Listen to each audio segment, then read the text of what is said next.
Right, good morning, everyone. Welcome to 5 Things I Wish I'd Done Sooner. I've really enjoyed putting this presentation together because it encapsulates nearly 20 years of work at the Wow Company. For those of you who don't know Wow, we're an accountancy practice that specializes in working with agencies and consultancies and tech companies with between 8 and 80 staff. And over the last 20 years, I, myself, and my business partner, Paul, have said countless times, I wish I'd done that sooner. And also, I've looked at, in putting this presentation together, I've looked at all of the conversations that I've had with business owners over the years and jotted down all of the times I've heard they utter this phrase, I wish I'd done that sooner. And what I'll be sharing with you today is the 5 most common things that business owners wish they'd done sooner on their growth journeys. But today isn't about telling stories and anecdotes and looking back. It's also an opportunity for you. Because I'll be sharing 5 opportunities for you to take action sooner on your growth journey. There'll be very specific things in each area that you can action right now that will make a difference in your business. So let's get started. The first area that business owners wish they'd taken action sooner is this. I wish I'd had that difficult conversation sooner. Now, there are a number of areas within your business that you might be avoiding a difficult conversation. I'm going to take you through each one, and I'm going to wager that every single person that's listening to this is avoiding a difficult conversation somewhere. So let's see if I can find out which difficult conversation you're avoiding. Let's start at the top. It might be with your business partner. I think this is one of the most important relationships you can have in business with your business partner. And I've seen over the years a number of occasions where there's a misalignment between business partners, and that starts to grate a little bit. And sometimes that misalignment does more than grate. It starts to result in resentment. And misalignment can come from a number of places. It can come from a difference in ambition. One might want to build a business that looks like this, and another might want to build a business that looks like that. Misalignment can also come from I guess work ethic or vision around how you want to spend your time. If you're the person in the partnership working your socks off and the other person isn't, that can grate. And likewise, if you are focusing on lifestyle and the other person is spending all their time in the business, that can make you feel guilty and can also create tensions. But it might be around skill sets as well and what you bring to the party. But wherever there's misalignment, either about where you're heading or what you're contributing, it can grate. Now, I've seen every time I've encouraged business owners to have that conversation, it's resulted in good things. Often what happens is you have the conversation and you find out the business partner is feeling something similar and has done for a while. And you decide to potentially go your separate ways, or you create different roles that allow you to continue on the same path together. But this conversation always results in good things happening. And by the way, even if those good things are painful initially and potentially results in a split, every single time I've seen this happen, it leads to better places for all of the individuals concerned, and therefore, by definition, the business concerned as well. So if you're sat there and suddenly feeling in your stomach that maybe you are overdue a conversation with your business partner, I would encourage you to go and have that difficult conversation. But if things are all fine there, then maybe it's a member of your team that you are avoiding a difficult conversation with. Now, you know, the people who are not performing our team are easy to spot. And in many ways, they're easier to have those difficult conversations with because you have very, very clear evidence that they're not achieving in a particular area. The challenge occurs, and I've seen this consistently with business owners, the challenge occurs when you have a member of your team who is technically very, very competent, but culturally perhaps doesn't fit, or culturally is a disaster. And that's where I see business owners avoiding those tricky conversations. And by the way, there's a brilliant framework for this. There's a book by Kim Scott called Radical Candor. There's a number of tools on the website. We're going to share the link in the chat right now for you to go and access some of these tools. But in the book, they describe a framework for how to have these difficult conversations with your team. I'd encourage you to check out that framework and not put off any of the conversations you need to have with either the people who aren't performing or even the people who are performing, but culturally don't fit in. Because listen, we know how hard it is to grow a business when everyone is driving in the same direction. This is hard. all it takes is one person just to gently dig their heels in, and this gets a whole lot harder. So it's important that everyone is aligned, everyone is focused in the same direction, and you take action with those members of your team that aren't, and you have those difficult conversations and see if you can resolve them. Now, another area where you might be avoiding a difficult conversation is with a client. And I'd imagine there's a few people listening to this nodding their heads and thinking, oh yeah, I've got a few of those that I'm due a difficult conversation with. And perhaps it's clients that don't value the work that you do, or send last minute requests in, don't conform to your way of working. You'll probably know because your team are telling you that these are the clients that they don't really want to work with. And it's really important that you listen to what your team's saying, because if you don't take action here, likewise, by the way, if you don't take action with the challenging members of your team are going to look at you and go, what are you doing? If you're not willing to take action, you have the potential to lose the key members of your team, because they'll see that inactivity and see that it's causing them challenges. So I'd encourage you to have those conversations with clients that aren't quite the right fit at the moment or aren't behaving as you want, and help them understand the implications of what it is they're doing, because they might not understand. Almost always in these circumstances, when you explain to a client that as a result of them sending in last minute requests or changing their mind frequently or not conforming to this process, members of your team have to work late, work weekends, and it causes a lot of stress. Almost every single time they'll want to change their behaviors, because they won't want to be that person that is causing you stress, that is causing your team discomfort. And by the way, if they're one of the 10% that just don't care, then you don't want them as a client anyway.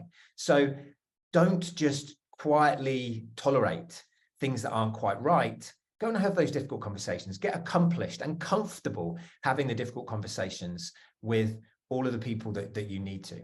And by the way, if I still haven't found who you need to have a difficult conversation with, then maybe it's with a supplier or partner. Perhaps a supplier's just been a bit average. Not bad, not terrible, but just average. And you don't want to be average. You want to take things to the next level. Perhaps you have a strategic partnership that started off as equitable, but now has become unbalanced. Perhaps now's the time to have that difficult conversation. And by the way, in all of these difficult conversations, whilst it's useful to have an outcome, don't be afraid to let go. Don't be afraid to let go of the business partner, or let go of a client, or let go of a member of staff, or a supplier or partner, because there is something better on the other side. Just remember this: the most common reason that we set up our businesses was to have the freedom and choice, the freedom to do what we want to do when we want to do it.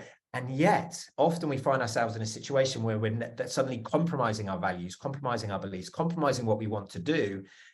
And that's because we're avoiding having those difficult conversations. So the first thing to do sooner is pick one of these areas, go and read the framework around radical candor and how to have them, and go and make some positive change within your business and your life. Let me know how you get on.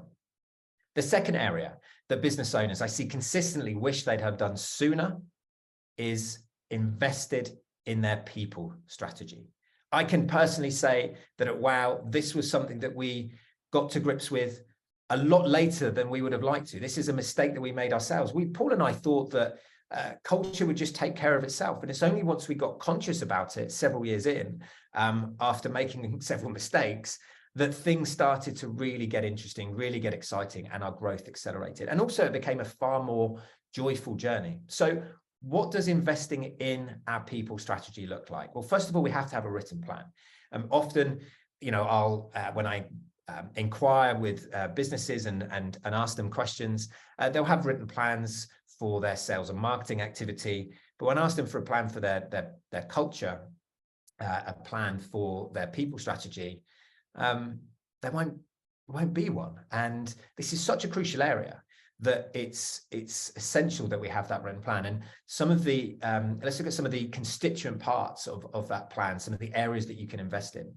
So first of all, it's really important that you're clear on your purpose, that you and your team are fully aligned on why you're doing this, why you get out of bed each morning, beyond whatever it is, the thing that you do. So while we talk about our purpose being to help people build beautiful businesses that are led by purpose, guided by a clear strategy, and soulfully grown, that's our purpose. And It's also important that you're clear on your values as a business. You're attracting the right type of people. You clear how people want to behave within the business. And that will help you, by the way, to spot those people that don't align with the values and take action with them. And the vision is absolutely essential. I'm a big fan of talking about 3 visions. It's far enough away that allows you to dream. It's close enough that forces you to take action. And in a recent Beautiful Business event, I actually gave you a framework for how to create your vision and how to create your long-term plan. If you're a member of that community, you can check it out. If not, drop me an email and I'll send you the link.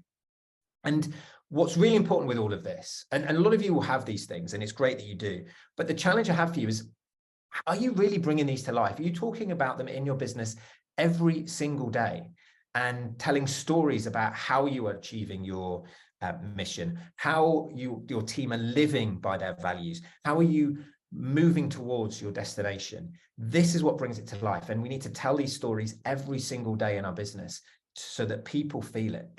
They're part of something, and they're proud to feel part of something and proud of the journey that they are on. They understand that journey on. It's absolutely essential, a key ingredient if you want to invest in your people.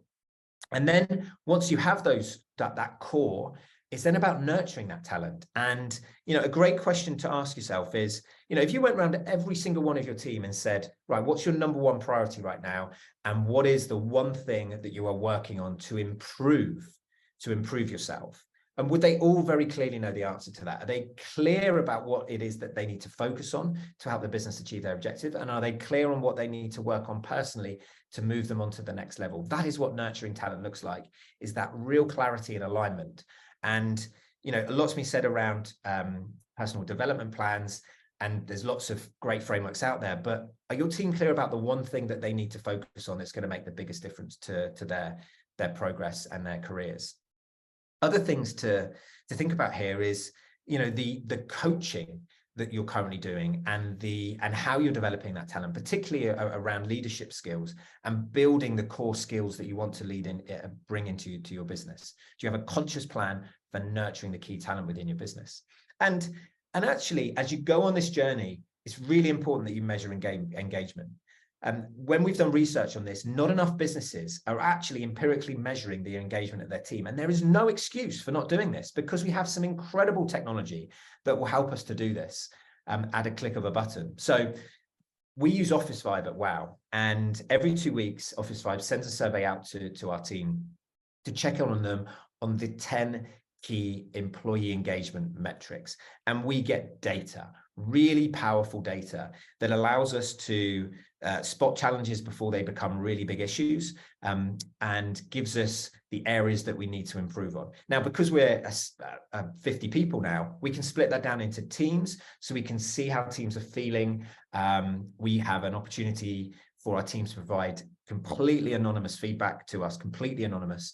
And there's countless things that we have implemented as a result of that feedback and as a result of actively seeking to improve the areas that our team are telling us that we could do better on. And that's the thing. It doesn't matter what the leaders of the business feel. It's what the team are feeling and experiencing. And this is a great way to find that out. So Office Vibe is one tool. There's another great tool out there called Friday Pulse. I'd recommend you check out both of them and pick the one that works for you. But there is no excuse not to measure this. And by the way, if you sat there thinking, I've only got a small team, you can start with a small team. You don't have to wait till you're 50. In fact, I'd encourage you to start this journey as soon as possible, measure employee engagement, and go on that journey of trying to improve it. Now, as well as a plan, it's really important that you take action every single week, that there is something happening, whether it's a piece of training or development, or you're working on some individual coaching with your team, or developing your culture, telling the stories, but there's something consciously happening every single week within your business that advances your culture, that invests in your people, because these are our most important asset. And it's also important that we spend time on recruitment, because those of you who've been in business a while will know everything is a whole lot easier when we have great people doing a great job. And finding great talent, they don't just turn up. We need to work hard for them. And I would encourage you to, in the same way you have objectives for new business, to encourage you to have objectives for the number of interviews that you want to have each week.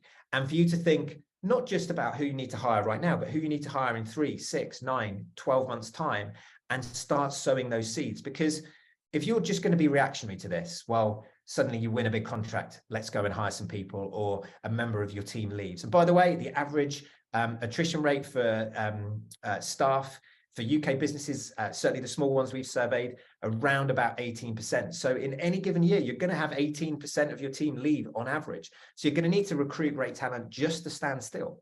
And you're growing, right? You have ambitions to grow. So you need to think about your recruitment strategy and where you're going to find these people. And it could be a combination of events and networking. I know a lot of people team up with schools and universities to not just encourage people into their industry, but to pick out the top talent.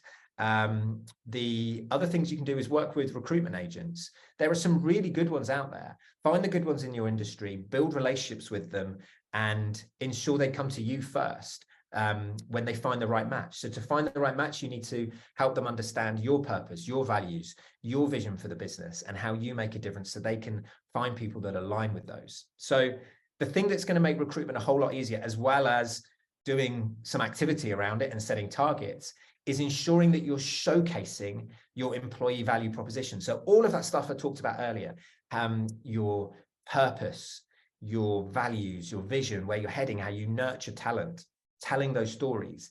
It's really important that you tell those stories to the wider world. Because if I go onto your website now, I want you to think about how well you do that, showcase stories for your clients. I bet there's loads of great stories about client work.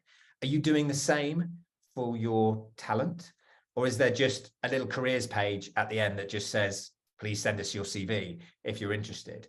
Are you really showing the world why they should come and work for you, not someone else? So have a think about how well you showcase your employee value proposition. Have a think about what missing bits there are to your plan, and what you can do each week to just build that cadence of taking action with this. I promise you, the sooner you start on this journey, the sooner, whatever stage of the journey you're at, if you can elevate it to the next level, you will reap the rewards. Everything is easier when we have great talent. The third area that I see business owners wish they'd have done sooner, I hear this a lot. I wish I'd been braver in our positioning. And what I'm actually talking about here is specializing and getting niche. So specializing in what you do, so offering a very specific service, and getting niche to a very specific audience. And the more specific you can be, the greater the rewards, because the rewards are out there. And what we've seen in our research is those businesses that are clearly differentiated grow quicker and make more profit. We see this time and time again in all of the benchmarking that we do. Those businesses that are clearly differentiated grow quicker and make more profit. And I want to share a case study with you. Some of you may have seen this before, and if you have, I just want to think about where on this journey you are. And if you've not seen it, likewise, think about where on this journey you are. But it's a journey that illustrates that this is, well, it's a never-ending challenge to continue to become more specialized and more niche. And it's the story of an agency. They were a client of ours. And we have a look at two areas: what they specialized in terms of what they did, and the niche, the market that they served.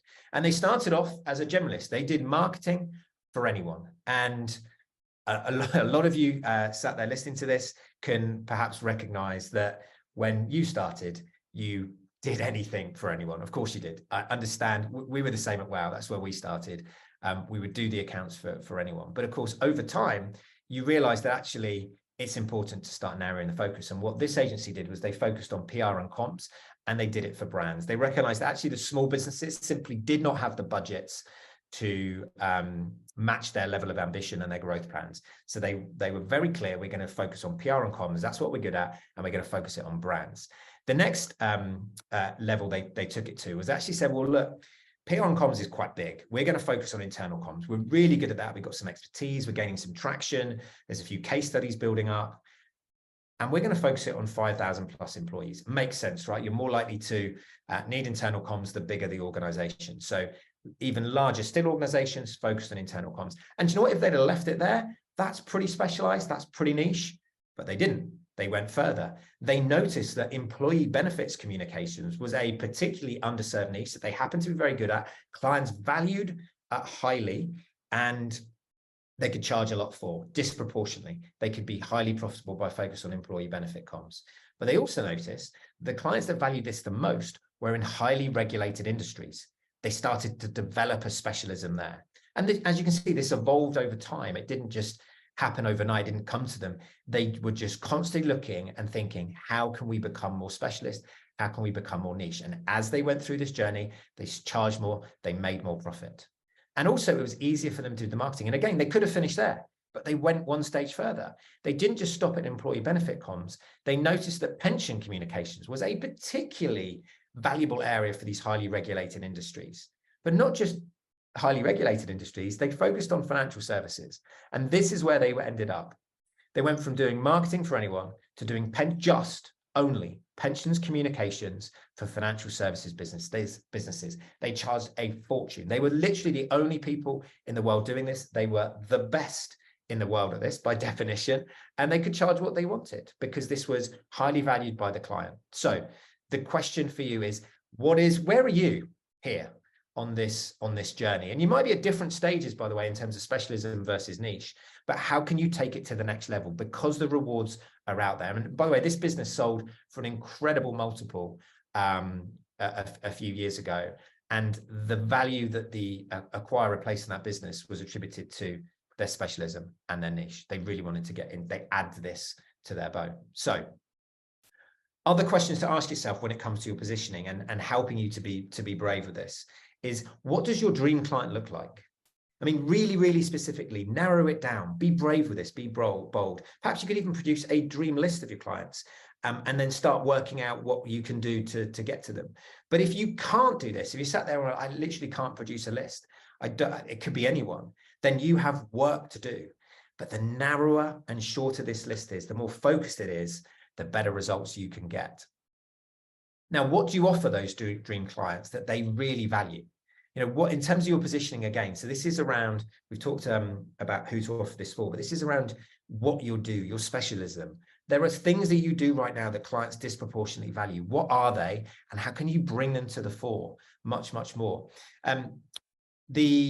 A story I've told before, and I make no apology for telling again, I just think it's so powerful. It was the video production agency that decided they were really good at the strategy side of things, content strategy. They just weren't getting enough of those gigs because guess what? If you looked at their website, it was all about video production, some brilliant videos that they were producing. And they'd got to $1 million fee income being a video production agency and were at decent levels of profitability, but they wanted to take it to the next level. And they worked out that content strategy was the way forward. And so they repositioned themselves to focus all of their content, all of their events, all of the wording on their website, all of their communications to be around content strategy. And they went from winning 40 grand projects doing video production to winning £250,000 strategy pieces, of which they ended up doing some of the video production as well, but it elevated them up. So what is it that you offer that clients really value, and how could you position that more prominently in what you do?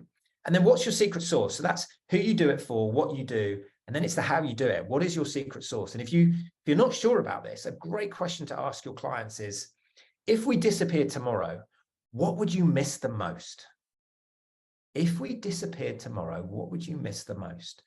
And the answer might surprise you. It did when we surveyed our clients a little while ago, because what we thought was our secret sauce wasn't our secret sauce. And once you understand that, you can then communicate that.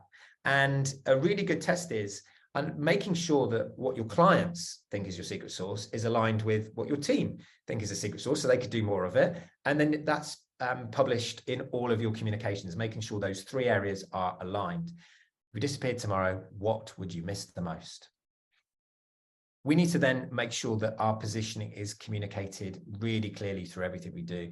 And do you know, like often it's normal that maybe what we see in our website needs to catch up a little bit with maybe what we're doing internally, but just have a little check about, I mean, it should be the other way around, right? We should be focusing our communications, our positioning on the business that we want to become, on the clients that we want to attract, on the work that we want to be doing. That is what our positioning should be. It's the business we want to become, not trailing the business that we were a year ago.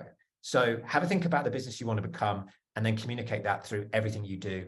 You will start to attract the right clients that value what you do. Be brave with this, right? It took us, so, you know, we focus on agencies, consultancies, and tech. It took us 8 years to even realize that we might have a specialism in that area. 8 years, that's too long. I wish we'd have been braver on our journey. I'm encouraging you to be braver, because this is a journey to become the best in the world. I can categorically say that in those niches, we are the best in the world. No one can touch us when it comes to, if you're at 8 to 80, if you have between 8 and 80 staff in those niches, no one can touch us. We are the best in the world. What could you be the best in the world at? What are you already the best in the world at? How can you narrow your focus to continue that journey? Because we will not let up, and we're going to push further and further ahead to continue to be the best in the world. It's a great place to be. Right, the fourth area we're going to focus on is, I wish I'd have really got to grips with our key metrics. You know, I see business owners say this with pained expressions on their faces as they get caught out, unfortunately, by not paying enough attention to the key metrics as they grow. And there's 3 metrics that I just want to draw your attention to, 3 types of metrics. The first one is retrospective metrics. So these are sometimes called lagging indicators. They're a history lesson. They tell you stuff that's already happened. So it might be, well, look, your accounts are retrospective measure to tell you how you did last year. Money in the bank is a retrospective measure because it tells you all the work you've won, the jobs you've done, the invoices you've sent, and then finally the money that you've been paid. It's a retrospective measure of your performance. And I know you shouldn't have favorites with metrics. I know you shouldn't have favorites, but I do have a favorite retrospective measure that we should all be measuring, and it's our gross profit percentage. And there's a particular way to measure that if you're an agency or consultancy that will allow you to compare yourself to your competition, to your peers. And we've obviously published benchmarks on this, which if you haven't got hold of these benchmarks, if you're not sure how to measure your gross profit percentage, again, email me, I'll send you the links to the content. And it is the critical measure of the health of your business. And there's a particular benchmark you need to aim for. And there's, which is 50, at least 50%. And for those that are beneath that level, and a significant chunk are, I'd encourage you to go on the journey to raise your game and pay really close attention to all of the levers that you can pull to increase your gross profit percentage. But that's just one type of measure, the retrospective measures. You need all 3 types to appear on your dashboard. The second type to appear on your dashboard are real-time measures. So these are things that are happening in real time. So it might be visitors to your website.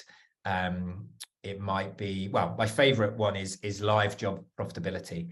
You know, looking at projects that are happening right now and in real time. So this week, are we ahead or behind in terms of the profitability? Don't wait till the end of the project. It then becomes a retrospective measure. I want real-time job profitability data that shows you how you're performing right now. The third measure are predictive measures. This is where it starts to get interesting. Predictive measures, often called leading indicators, will tell you what's going to happen in the future. So I'd encourage everyone listening to this to ensure that they have on their dashboards in their business metrics that show them how they're going to be performing in 3, 6, 9 months time, maybe even a year's time, so that we step out of the history lesson, step out of even the live reporting into measures that tell us what's coming in the future. And that will allow us to plan much more effectively. It will tell us to help us to see opportunities and help us to see challenges before they occur. And a really good predictive measure, what I'd encourage you all to focus on, are your weekly sales conversations. I love this metric. First of all, the fact that it's weekly, you know, monthly, you know, only 12 times a year, where there is 52 times a year, you are ensuring that you are on track with your this particular sales metric, because sales conversations, having a conversation with someone who could be a potential client, leads to proposals, which leads to clients. But you need to have the conversations first, and ensuring that there's a cadence and a rhythm and a objective that is hit every single week for your weekly sales conversations will ensure that the proposals come, the clients come, and the money comes further down the line. But having those predictive measures is absolutely essential. So those are the 3 types of metrics. question I have for you is, have you got the right financial infrastructure in place, given your size of growth, given your ambitions, to give you these metrics, to serve up these metrics? And crucially, there's 3 areas to think about. First of all, it's speed. Are you getting this data in a timely manner? Are you getting your management accounts within a month of the previous month? Absolutely essential. And when you get that information, is it accurate? You will all know that horrible feeling of being presented with financial information going, this doesn't stack up. This doesn't represent the reality that I'm seeing. And then you go back and there's some tinkering to do and you have to move things around. And when you don't trust that data, it's really tough. It's really tough to make decisions. You second guess yourself.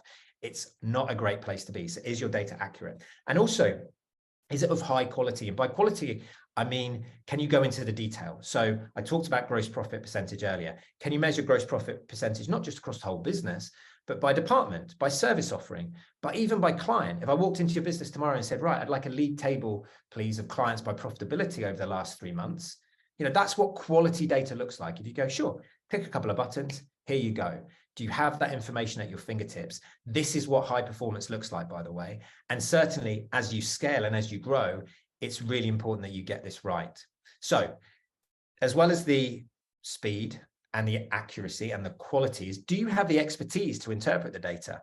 I remember chatting to a business owner, a client of ours actually described it beautifully. She said, look, when we were small, I could do the numbers, scribbled on a bit of paper, shove it in my back pocket, or off we go. Then she said, I needed a spreadsheet. Then I needed Xero. And she said, now I need your help. It's just gone beyond me. It's gone beyond what I can work out myself. And it's also not just being able to interpret what has happened, it's being able to see what's coming, being able to interpret the data and go, hang on a minute, there's going to be a challenge in 3 months unless we do something about this particular bit, because it's partly about expertise, but it's also around focus. And if you're not, numbers focused, then there could be a challenge coming within your business, particularly if you are here in the 1 to 3 million danger zone.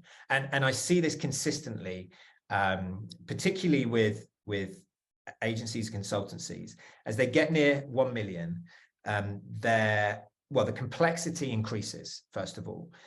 There's also a great deal more at stake, and it's imperative that your financial infrastructure sets you up for success. So the bigger you get, typically you're going to be having larger projects with longer payment terms. So the cash flow is much lumpier, takes much longer to hit your bank account. And at the same time, your wages have never been as big. So this is, I've seen, it's a real shame, but I've seen some very talented businesses go under in this 1 to 3 million zone. So if you are there, it's absolutely worth considering outsourcing, because a single person sort of looking after your finances in this zone does not make sense, because they're either going to be too junior to advise on the strategic stuff, or they're going to be too senior to, and you'll be paying them a fortune to do the day-to-day. The beauty about outsourcing is that you can get people at different levels performing each of the functions. So if you're in this zone and you have a sense that there might be a more effective way of operating, we can help with this. We can have a formal review. You can sit down with my colleague, Rory Spence, and he's seen the inner workings of hundreds of finance departments over the years, and we'll be able to give you some tips and best practice. Even if it's not outsourcing it to us, I promise you'll get some tips that will help unlock your financial infrastructure, help show you a path to the future, and help you get the information that you need at your fingertips. And Rory's going to share a link in the chat. If you want to book that in, for anyone who's joined us live, we're offering that to you. You can have that chat with Rory and start your journey to getting a grips with these metrics, because if you don't, and as you grow, there's just far more at stake. I don't want you to be one of the businesses that trip up in this danger zone. Finally, the 5th area that I see businesses consistently utter this phrase is, gosh, I really wish I'd got external help sooner. And there's a number of areas you can get external help. The big one is getting a business coach or a mentor. I've seen so many business owners, bright people do well actually. And then they suddenly get a business coach or a mentor and their growth accelerates, because 3 things happen with a coach or mentor. Number one, ideally you're working with someone who's been on that journey before, so they can tell you the pitfalls. They provide a framework for your growth journey. Here's the plan. Here's the path you need to walk. This is what you can do to do. The second thing they bring is ideas. Ideas from working with lots of different businesses and different approaches for you to decide which ones are the good ones, which ones fit with your approach. But probably most importantly, what they provide is accountability. You see, this works whether you're, if you're on your own, it's really tricky to get that accountability.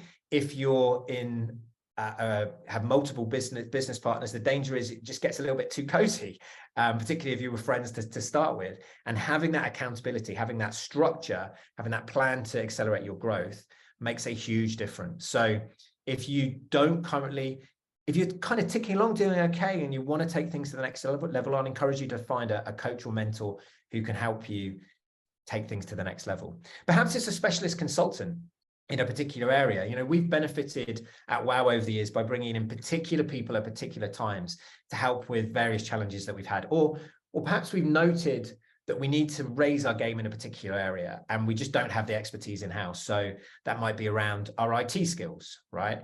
I think if Paul and I and the leadership team were just in completely doing all of our IT on our own, it wouldn't be anywhere near as good as we haven't brought in the people to help us over the years. It might be around HR and your people strategy and your culture to bring in specialist consultants. It might be around the finance.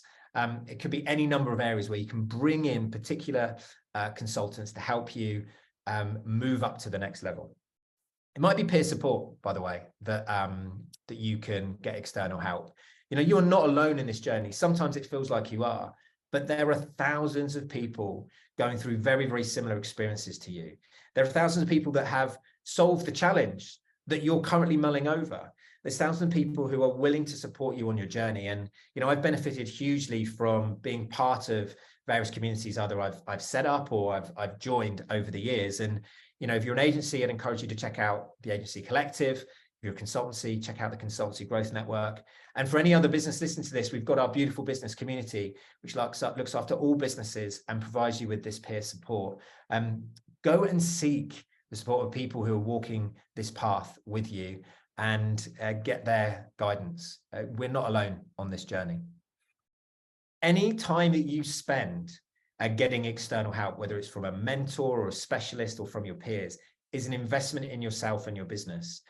Often, it feels a bit luxurious to take time out to go and sit and think, or to maybe go on a course, or to spend time having a conversation, which feels frivolous, but it is not. It is never, because I look back on some of the key moments of WOW over the last 20 years, and I can point them back to those moments where we did get external help, where we were stimulated our thinking in some way that helped move things forward. And our thinking is what really counts here, because our thinking results in the plans we put together, the actions that we take, and ultimately determines where we end up. And that is what I'm interested in, is where we're all going to end up. And the final question I have for you is, looking back on this presentation in a few years' time, what will you be glad that you did? Imagine I bump into you in a year's time and you turn around to me and say, do you know what? I attended that webinar. I really enjoyed it, but I'm really glad I did this. What will you be glad that you did? Good luck on your journey. I look forward to hearing what you do.